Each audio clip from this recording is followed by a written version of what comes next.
Hey everybody, it's Board Game Blogger here to review another great game. This time it's the party game Apples to Apples. It's a really fun, quick party game. You know, there's no strategy here really, except reading other players and what you think their interests are and playing off that. But it's a great party game, worth a lot of laughs. And why don't we take a closer look at how it's played? You're going to get one party game. This is the one that's most well known, that even your Noron board game friends are going to have heard about and will like to play. There's a lot of great party games out there. This is kind of one of the most well known ones. I don't know if it's the best, but it's fun. Why don't we take a look at how it's played? Okay, so the way the party game works is each person's dealt some of these red apple cards, which have different people or places on them. So you could have, you know, David Letterman, Jackie Chan, King Arthur, the attack on Pearl Harbor, just different people or events or places. And then and you know, everyone's got this. So maybe you got 4 or 5 people playing.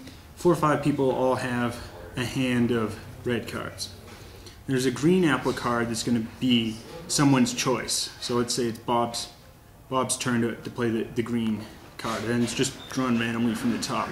So this is expensive, right? So expensive is the card here.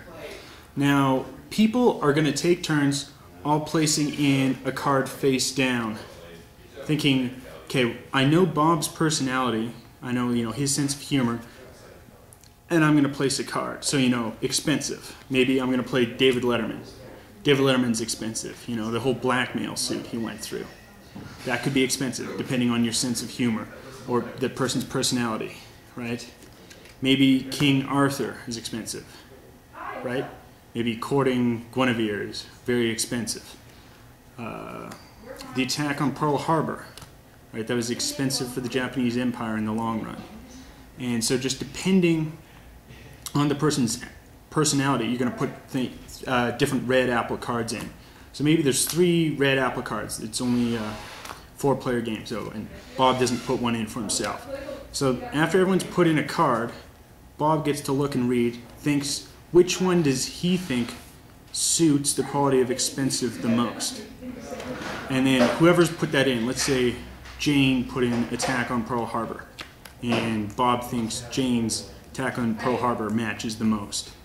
Then Jane gets this green card, and then the cycle continues. You know, we draw another card. It's funny. So, and then we have different cards put in. So maybe the metric system. A lot of Americans seem to think the metric system is pretty funny, but the joke's on them. The rest of the world thinks the imperial system's pretty funny. You know, truck stops, are they funny? Jack Nicholson, is he funny? You know, so these are all put in. Someone looks at them. You know, Captain America thinks the metric system is pretty funny. So I'm just going to hand this off to the person who put in the metric system, and so on. So it's a good game with a lot of social interaction, a lot of fun things happening. I'd say if you don't have a party game and you're not really sure which one to get, this is a pretty good standard party game. So that's all for the Board Game Blogger for now. Talk to you later.